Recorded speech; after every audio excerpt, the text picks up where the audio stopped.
Hello students, welcome to history class 12th. Students, in last video we have discussed about the society and different class and genders. Now in this topic we will discuss about historians and Mahabharata handling the text. यानी कि महाभारत को किस तरह से उन्होंने समझा, जो historians थे उन्होंने महाभारत को किस तरह से समझा।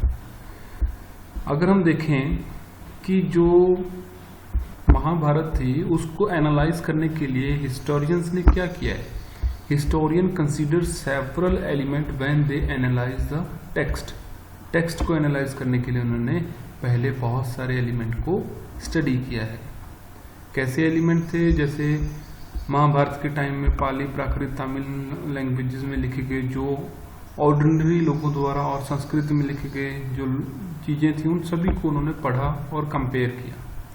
कंपैरिजन के बाद उन्होंने फिर कहीं जाकर उन्होंने जो क्रिटिकल एडिशन ऑफ महाभारत तैयार किया। They also consider kind of text where were these mantras learned and chanted by ritual specialists or stories that people could have read or heard and then retold if they found them interesting. Besides, they try to find out about authors whose perspective and idea shaped the text as well as the intended audience, as very often authors keep the interest of their audience in mind while composing their work. So students, इसमें क्या किया है इन्होंने, historians ने सबसे पहले ये पता करने की कोशिश की है ये टेक्स्ट कैसे लिखे गए थे, किन्होंने लिखे थे और किस लैंग्वेज में लिखे गए थे, उस सारी चीज को पता किया। और लास्ट में उन्होंने ऑथर्स के बारे में कि कौन ऑथर थे जिन्होंने ये लिखा था। और उसके बाद उन्होंने ऑडियंस के बारे में, जब मतलब कि वो लिखी गई तो ऑडियंस कैसी थी, किस तरह से ऑडियंस ने रिस्पॉन्ड किया, उसके बारे में भी खोजबीन करने की कोशिश की है। और सबसे बड़ी बात ये डेट्स को असरटेन करने की, जब कंपोजिशन की गई, कंपाइल किया गया टेक्स्ट को, तो कौन सी डेट्स थी, कब किया गया, उसको जांचने की कोशिश की है। It is only after making the assessment they draw on the content of text to arrive at an understanding and historical significance. मतलब अब महाभारत में जो लिखा गया था उसकी डेट्स को ज्ञात करने के लिए भी बहुत जरूरी थी, क्योंकि इंसिडेंट काफी ज्यादा थे और उनको एक क्रोनोलॉजिकल ऑर्डर में यानी कि टाइम टू टाइम उनको सेट करना जरूरी था। अदरवाइज क्या था, सारी पजल कर देते वो कहानी को। तो कंटेंट बनाने से पहले उन्होंने उसको देखा। As you can imagine this is a particular different task for a text as complex as Mahabharata. तो ये बहुत ही डिफरेंट और कॉम्प्लेक्स टास्क था। महाभारत को लिखने से पहले उसकी जांच परख करना बहुत ही ज़्यादा जरूरी था और ये महाभारत को लिखने से भी ज़्यादा कॉम्प्लेक्स था। सबसे पहले हम बात करते हैं लैंग्वेज की। कैसी लैंग्वेज और कंटेंट कैसा था। Let us look at the language of the text. The version of Mahabharata we have seen considering is in Sanskrit. There are versions in other language as well. मतलब जो बेस्ट वर्जन है महाभारत का वो संस्कृत में, बाकी और वर्जन में मिली है, लेकिन जो संस्कृत है, Sanskrit used in Mahabharata is far simpler than that of Vedas. Veda से, प्रशस्ति से जो यूज की गई हैं, वेदास में, प्रशस्ति में संस्कृत यूज की है, उससे बहुत ज्यादा इजी जो ये यूज की गई है संस्कृत। अब हिस्टोरियंस ने इस टेक्स्ट को, अगर हम कंटेंट के अकॉर्डिंग देखें, दो हेड्स में डिवाइड किया है। वो कौन कौन से हेड्स हैं वो देखिए। एक तो वो section that contain stories designated as narratives, जिनमें स्टोरीज लिखी है वो उनको कहा गया narrative. And that contains prescription, मतलब क्या होना चाहिए क्या नहीं होना चाहिए, वो है डिडैक्टिक। सोशल नॉर्म्स के बारे में बताता है, वो है डिडैक्टिक। एक है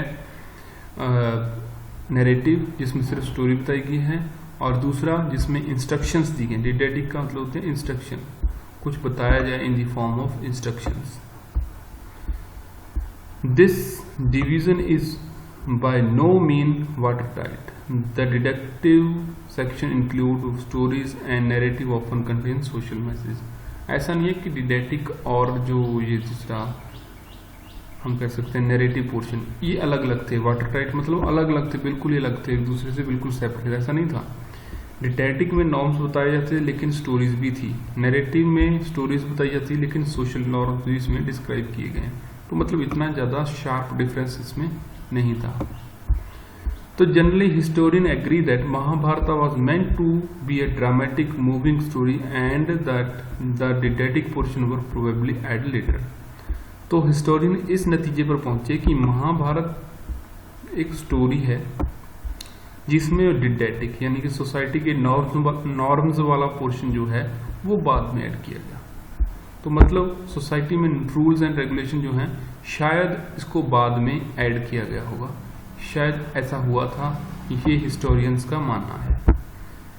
interestingly the text described as itihasa within Sanskrit tradition the literal meaning of thus it was, यानी कि इतिहासा के रूप में इसको बताया गया है। इसका मतलब कि ऐसा था, which is why it is generally translated as history, जिसको मतलब हिस्ट्री में ट्रांसलेट किया गया है। Was there a real war that was remembered in the epic?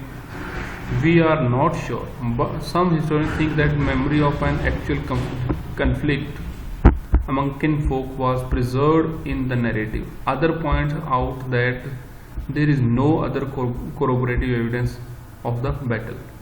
अब कुछ कहते हैं कि लड़ाई हुई थी, बहुत बड़ी लड़ाई हुई थी, लेकिन कुछ का मानना यह है कि लड़ाई इतनी ज़्यादा बड़ी नहीं थी जिसको, लेकिन उसको बताया जो है टेक्स्ट में बहुत बढ़ा चढ़ाकर बताया गया है। तो ये कुछ कंटेंट और जो लैंग्वेज है उसके बारे में बताया गया। उसके बाद आता है ऑथर्स एंड डेट्स। एक ऑथर था या फिर बहुत सारे ऑथर्स थे, डेट्स कैसी थी, कहाँ कब कब मिली। सबसे पहले कि ये किन्होंने लिखा था, बहुत सारे आंसर्स आते हैं।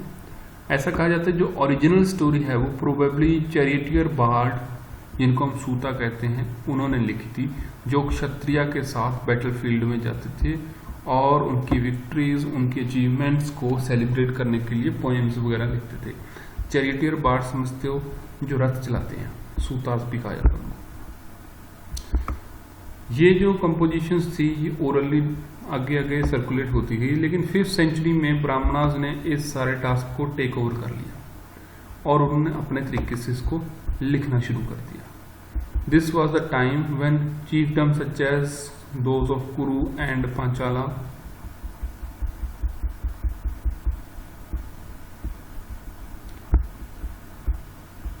around whom the story of the epic revolved were gradually become kingdoms.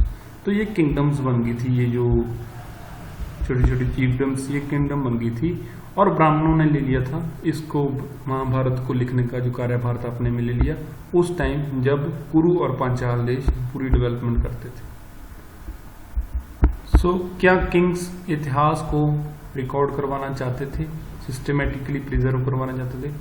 तो कहते हैं it is possible, may be it is possible, क्योंकि जो हम देखते हैं स्टेट्स के बारे में, ओल्ड सोशल वैल्यूज जो हैं often replaced by new norms are reflected in some parts of the story में कुछ नई चीजें कुछ पुरानी चीजों को रिप्लेस कर रही थी, जैसे पुराने रीति रिवाज रिप्लेस कर दिए गए, अब नए रीति रिवाज आ गए। तो ये क्या था, इतिहास को अगर रिकॉर्ड किया गया तब ही पता चला कि पुराने रीति रिवाज क्या थे और नए क्या हैं।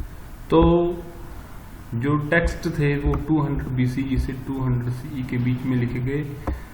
ये वो टाइम था जब विष्णु की भक्ति का जो ट्रेंड था वो शुरू हो गया था, एंड कृष्णा जो थे महाभारत के एक बहुत ही मतलब प्रोमिनेंट फिगर थे, उनको विष्णु की फॉर्म में बताया गया। और 200 CE से 400 BC तक जो लार्ज डिडैक्टिक सेक्शन था, मनुस्मृति जो थी उसमें ऐड किया गया, मनुस्मृति के नॉर्म्स ऐड कर दिए गए।